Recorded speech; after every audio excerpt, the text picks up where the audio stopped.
In 2021, extreme rainfalls and following floodings struck Europe.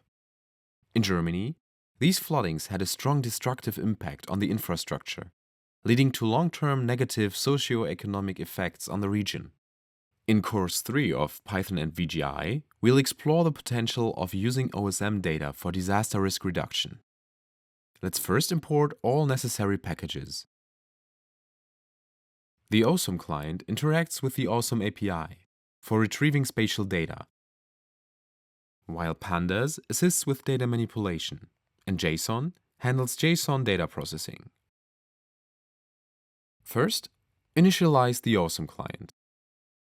This prepares the client for making requests to and receiving responses from the OSM API.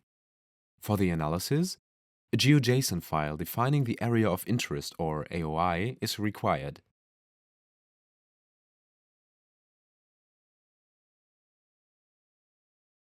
The file should be a feature collection containing multiple polygons and can be created using tools like QGIS or the GeoJSON.io website. Specify the path to the GeoJSON file, which outlines the boundaries of the affected area. Open the GeoJSON file and read its contents. The file is loaded into a JSON object, which is then converted into a string format.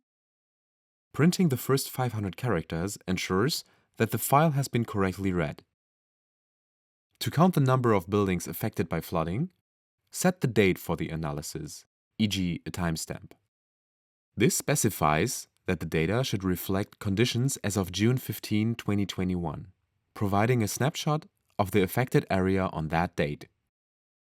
Define the filter to focus on building features.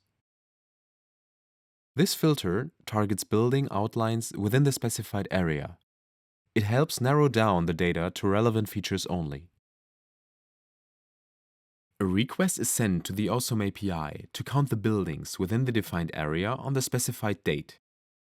The response is converted to a data frame for easy examination.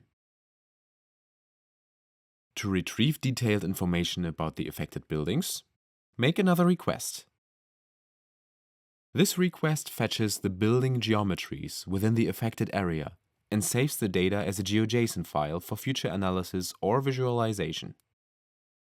Note that this script only filters for and downloads data.